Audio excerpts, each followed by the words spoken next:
Hi, hello. Welcome to Fifth Generation Harvey Shop and shout out po kay Sir John Carl Lego of Zambales, sir. Welcome to Fifth Generation Harvey Shop. This is your unit, the brand new WG708 Airsoft Revolver, color black. This is the box, sir. Wingun brand, 2.5 inches revolver, 2.5 inches barrel revolver. Yan. Revolver CO2 powered Sports Series 708 and made in Taiwan. Okay, this is the box. And meron siyang kasamang ito yung mga kasama. So comes with free 5 pieces plus yung additional nyo, sir, na CO2, no? Bali, ang matatanggap nyo, sir, is 11 pieces. Okay? And eto na, sir, yung binigay ko sa inyo na BBs kasi CO2 siya, mas malakas compare sa green gas. So 0.30 ng isasama kong BBs. Okay? And then, yung free na silicone oil, sir. Okay? So, mamaya, sasabihin ko rin kung saan po ito ilalagay. Okay? So, buksan na natin, sir. So, ito yung owner's manual. Yan. So, wag nyo po itong iwawala para sa mga parts and sa instructions.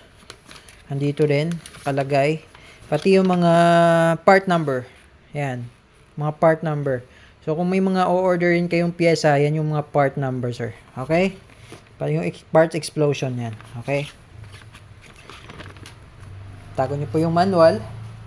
And this is it also comes with speed loader para sa shell.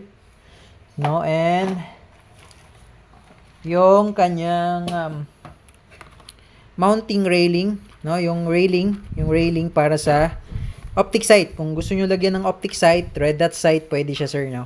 So, ito yung mounting and yung screws para sa adjustment. And this is the WG708 brand new. Ayan. Adjustable yung sight niya, sir. Ito yung up and down. Then, ito naman yung left and right. Ayan. Yan yung left and right. Ito. Tapos, ito yung up and down. Bali, windage and elevation. Sa front, fixed sight na siya sa front. Fixed front sight. Tapos, ito yung shell. 6 shots. Dito nilalagay yung BBs.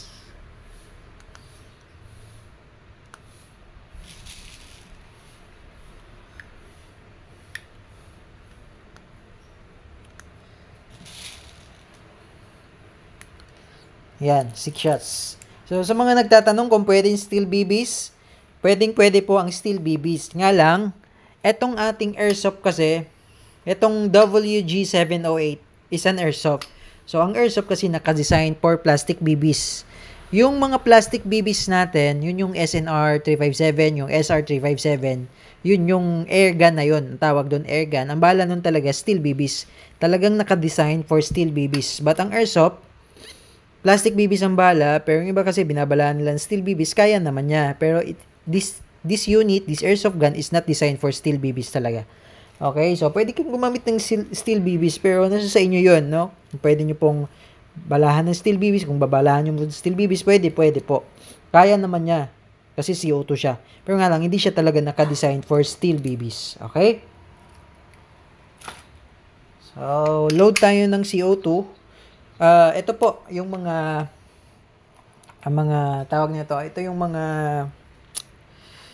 parang sa airsoft, ito yung mga sensitive part or yung kailangan talaga nating i-lubricate. Okay, ito, yung bulb. Yan. Yung bulb na yan, kailangan nyo po yan babada ng oil. Kasi may o-ring po yan sa loob. Okay? Pag binaklas nyo yung valve na yan, may o-ring po yan sa loob. Pati dito. Yan. Yung kulay green na yan, lagyan nyo rin po yan ng oil. Yan. Okay? Saktong oil lang po ang ilalagay nyo. Huwag nyo rin siyang damihan kasi mag-oily yung ating unit. Okay, ngayon, pag lalagyan nyo siya ng CO2, kahit hindi nyo na to tanggalin yung cover, no? Slide nyo lang, tapos ganyan lang. Tapos lagyan natin ng CO2. So, ito po yung CO2. So, once na nailagay mo na po yung CO2 dyan sa loob, may mabubutas na po yan dito na part. Yan, mabubutas na po yan. So, hindi nyo na po pwedeng tanggalin once na nailagay nyo na. Okay, so ngayon, hihigpitan ko. Yan, hihigpitan ko. Tapos, hindi pa yan ganun kahigpit. Hindi pa siya mahigpit na higpit.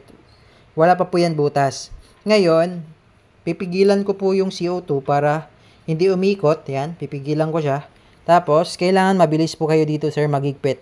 Kasi pag medyo mabagal po at nabutas na yung dun sa CO2 na yon, yung sa part na yon, pwedeng sumingaw yon. Okay, so saktong higpit lang din po. Huwag nyo pong higpitan ng todo. Okay, so kailangan mabilis po. Yan.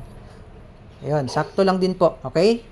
Yan. So, once mahigpit na, tapos parang may narinig kayo na parang nabutas na siya, at wala nang sumingaw, at wala nang singaw, baga hindi sumisingaw, okay na po yung higpit na yon. Huwag nyo rin siyang masyadong higpitan, sir, kasi pwedeng mag-expand yung pinaka-stopper niyan sa ilalim, yung tumitigil dito, yung pumipigil dyan sa CO2 na yan, pwedeng mag-expand yon.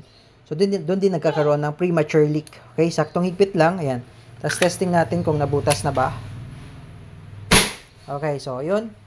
So, ngayon, pag tinanggal nyo yung CO2 na yan, sir, pag tinanggal nyo yan at may laman pa, sisingaw na yon. So, kailangan ubusin nyo muna to bago nyo siya tanggalin. Okay? Tagayin natin yung bala or yung shell.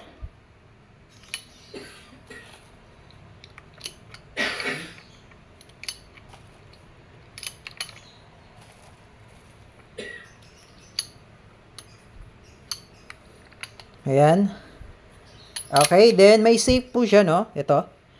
Yan. Yung S for safe, push mo lang backward. Safe po yan. Tapos, pag o-open mo naman, push mo lang forward. Yan. Push mo forward, then tulak mo lang tong cylinder. Yan. Okay? So, safe muna natin. And then, i-chronograph test natin kung ilang EPS po ito.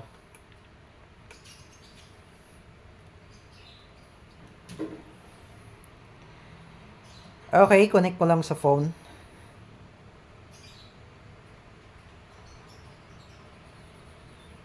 Okay. So, dito natin makikita kung ilang EPS po yung result nitong ating WG708 Wind Gun Revolver, Airsoft Revolver. Okay? So, ito ay single and double action. Single action pag binaba mo yung hammer. Double action pag direktang kalabit sa trigger. Okay? So, single action muna tayo. Yan, naka-safe. Single action. Okay. Firing. 297. Ulitin natin. Single action. Firing. 531. Okay. 531. Yan. Okay. Isa pa. Single action. Firing 451.3. So ulit double action naman tayo. Okay, kanina single action, double action hanggang sa maubos yung bala. 481, 456. Okay, so naka-anim na tayo. Ito yung data. Yung first natin is 279, medyo mahina kasi bago. Tapos, pangalawa is 446. Tapos, 531. Tapos, 451. 481. 456. Yan. So, maximum is 531. Yan. Pumalo siya ng 531 EPS. I'm using 0.20 grams na BBs. Okay? So, send ko po sa inyo yung data nito, sir, no? Screenshot ko lang. Okay? So, load tayo ulit para sa shooting test. Okay, may isa pa pala. Okay? So, parang nag-error yung isa kasi na ang binasa niya siguro is yung CO2. Yan. So, lagyan pa natin ng bala. 6 shots. Okay. Okay, then load. So, try natin ulit EPS, no? Isa pa. Firing. 451.6. Ayan, yung pang 7 shots. 451.6. Okay? So, proceed tayo sa shooting test, Sir Giancarlo of Zambales. Okay? Hello, Sir Giancarlo of Zambales. This is your Wingun 708 2.5 inches revolver, single and double action. Ayan, shooting test. Firing. Okay. Single action po yun. Ayan, single action. Okay, pag double action naman, direkta lang sa trigger. Okay, firing. Medyo mabigat lang ang double action. Okay, firing. Okay, wala na. Okay, 6 shots. Okay, Sir John Lego, okay na po ang inyong unit. 100% in good condition. This is the brand new WG708 revolver 2.5 inches barrel airsoft revolver by Wingun. Okay, so bound to Zambales. Okay, thank you for choosing, Sir 5th Generation Hobby Shop. If you have more question, message lang sa aming page, 5th Generation Hobby Shop. Thank you, sir, and have a nice day.